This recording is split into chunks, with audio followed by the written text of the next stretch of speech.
ये एक सच्ची घटना है। ये घटना वृंदावन की है। वृंदावन में एक संत रहा करते थे। लोग उनको जज साहब करके पुकारते थे। तब लोगों ने पूछा कि ये तो एक संत है, तो फिर लोग उनको जज साहब करके क्यों पुकारते हैं?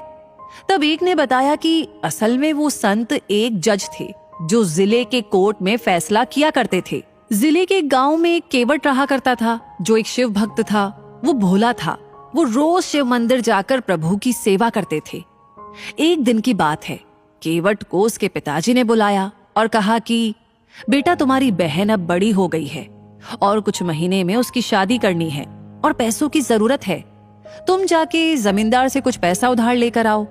उस पैसे से तुम्हारी बहन की शादी करेंगे, फिर बाद में उनको ब्याज सहित पैसा लौटा देंगे। तुम जल्दी जाके पैसे लेकर आओ।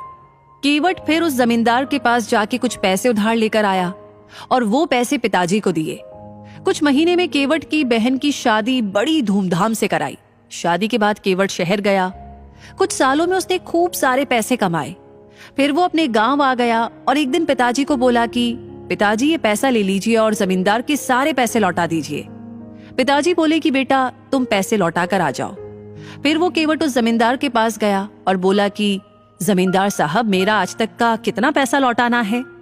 जमींदार ने फिर सारा हिसाब देखा और बोला कि इतने पैसे ब्याज सहित देने हैं।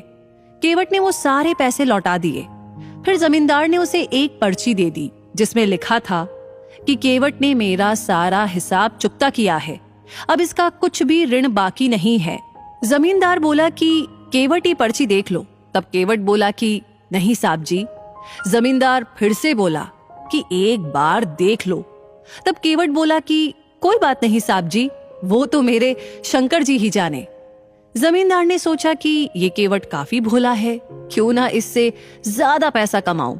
फिर जमींदार ने दूसरी एक पर्ची निकाली और उसमें लिख दिया कि केवट ने मेरे पैसे अब तक नहीं लौटाए हैं, और पहली वाली पर्ची एक पुस्तक में रख दी। अब दूसरे दिन जमींदार ने केवट के घर एक पर्ची भेज दी।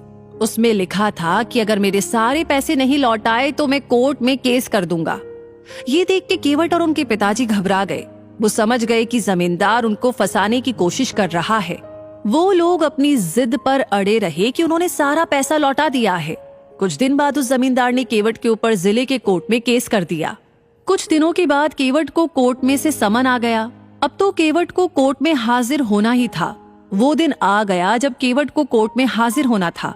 केवट पहले भोले शंकर जी के मंदिर गया और वहां से कोर्ट गया। कोर्ट में उसको जज साहब, जो कि आज संत है, उन्होंने पूछा कि केवट, तुमने जमींदार के पैसे क्यों नहीं लौटाए? तब केवट बोला कि जज साहब, मैंने सारे पैसे लौटा दिए हैं, ये जमींदार झूठ बोल रहा है। तब जज साहब बोले कि पैसे लौटाते समय तुम्हारे अलावा और भी कोई वहां पर मौजूद था? तब केवट बोला कि वो तो शंकर जी जाने। जज साहब बोले कि वहां पर शंकर नाम का कोई व्यक्ति मौजूद था क्या? केवट बोला कि हाँ, वहां पर मेरे शंकर जी मौजूद थे, उनको सब पता है। तब जज साहब बोले कि शंकर जी कहाँ रहते हैं, उनका जरा पता बताओ। तब केवट बोला, वो तो मंदिर में रहते हैं। जज साहब ने सोचा कि कोई पुजारी होगा जिसका नाम शंकर है। जज साहब ने शंकर के नाम का वारंट निकाला और अपने सिपाही से बोला कि ये वारंट लेकर उस मंदिर में जाओ और शंकर जी को दे आओ। सिपाही तुरंत वारंट लेकर निकल गया। कुछ देर के बाद वो मंदिर पहुंच गया। पुजारी से बोला कि यहाँ शंकर नाम का व्यक्ति कौन है, उनके नाम पर ये वारंट है, उनको बुलाइए। तब पुजारी बोला कि शंकर जी तो देवों के देव महादेव जी है। तब सिपाही बोला, ये वारंट तो उन्हीं के नाम पर है, उनको कोर्ट में हाजिर होना पड़ेगा। फिर पुजारी ने वो वारंट लिया और प्रभु के चरणों में रख दिया और बोला कि हे प्रभु, आज तक आपके चरणों में कई सारे पकवान, आभूषण, वस्त्र आए हैं, मगर आज पहली बार एक वारंट आया है। प्रभु, अपने भक्त की लाज रखना। आखिर वो दिन आ गया। आज प्रभु को कोर्ट जाना है गवाही देने। केवट सवेरे सवेरे मंदिर गया, प्रभु के दर्शन किए और बोला कि हे प्रभु, आपको पता है ना कि आज आपको कोर्ट आना है गवाही देने के लिए, मैं आपका इंतजार करूंगा। फिर केवट कोर्ट चला गया। जज साहब आए और सिपाही से बोले कि शंकर जी को हाजिर किया जाए। तब सिपाही ने पुकार लगाई, शंकर जी हाजिर हो, ऐसा 3 बार कहा। तब एक बुजुर्ग व्यक्ति कोर्ट में आ गया। वो बुजुर्ग धीरे धीरे चल के आ रहा था। कपड़े फटे थे, सिर बंधा था, गले में तुलसी की माला थी और चेहरे पे विलक्षण तेज था। जज साहब ने उनकी तरफ देखा और वो उनको देखते ही रह गए। जज साहब ने पूछा कि आपका नाम? वो वृद्ध व्यक्ति बोला कि मैं ही शंकर हूं। जज साहब बोले कि क्या उस दिन आप भी मौजूद थे जिस दिन केवट ने जमींदार को सारे पैसे लौटाए थे? तब शंकर जी बोले, हाँ, मैं वहां मौजूद था और केवट ने सारे पैसे मेरे सामने ही उस जमींदार को लौटा दिए थे। जज साहब बोले कि इसका क्या सबूत है तुम्हारे पास? तब शंकर जी बोले कि जमींदार जहां पर बैठते हैं ना, वहां दाई तरफ की अलमारी में एक लाल रंग की पुस्तक में वो असली वाली पर्ची रखी है।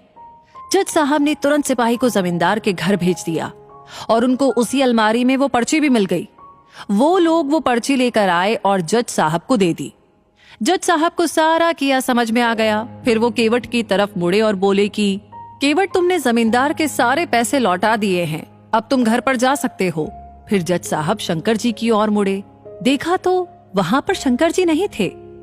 उन्होंने केवट से पूछा कि अरे ये शंकर जी कहाँ चले गए?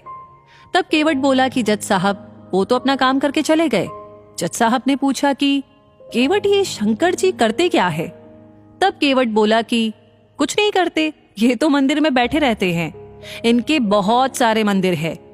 ये सुनकर जज साहब अचरज में पड़ गए। उन्होंने उस सिपाही से पूछा कि तुम मुझे शंकर जी के घर ले चलो। फिर वो दोनों चल दिए। वो सिपाही जज साहब को उस मंदिर में ले गए जहां उसने रघुनाथ जी को वारंट दिया था। जज साहब ने देखा कि एक पुजारी उस मंदिर में मौजूद है। उन्होंने उससे पूछा कि यहाँ रघुनाथ जी कहाँ पर है? तब वो पुजारी बोला कि साहब, ये जो सामने आपको दिखाई दे रहे हैं ना, हाँ वही देवों के देव महादेव जी है। जज साहब ने देखा तो वो सत्ते में आ गए। देखा कि वो मूर्ति उस बुजुर्ग व्यक्ति की तरह ही दिखाई दे रही है जो वहां पर आया था। वो देखकर जज साहब रोने लगे। वो रोते रोते ही अपने कोर्ट में आ गए और अपने आप को एक कमरे में बंद कर लिया। दूसरे दिन जज साहब ने अपना इस्तीफा दे दिया। जब उनसे पूछा गया तो वो बोले कि जिसकी अदालत में एक दिन सबको जाना है, वो पालनहार आज मेरी अदालत में आए थे और मैं बैठा रहा और वो खड़े थे। मैंने बहुत बड़ी भूल कर दी, उनको पहचाना तक नहीं। लोगों के जीवन का फैसला करने वाले को ही फैसला सुना रहा था। दोस्तों, जानते हैं आप, आज भी वो जज साहब वृंदावन की गलियों में घूमते नजर आते हैं। हर रोज वो प्रभु के दर्शन मंदिर के बाहर से ही करते हैं और वो भी खड़े रह के। तो दोस्तों, सच्चे मन से की गई भक्ति में ही भगवान रिझ जाते हैं। भगवान को सिर्फ और सिर्फ सच्ची भक्ति और प्यार चाहिए, इनसे ही वो खुश हो जाते हैं। इसी के साथ ये कहानी यहीं पर समाप्त होती है। ये कहानी, ये वीडियो आपको कैसा लगा कमेंट सेक्शन में लिख करके अपनी राय हमें जरूर बताइएगा। लाइक ऑलरेडी आपने कर दिया है तो इस कहानी को ज्यादा से ज्यादा लोगों के साथ शेयर करना बिल्कुल ना भूले।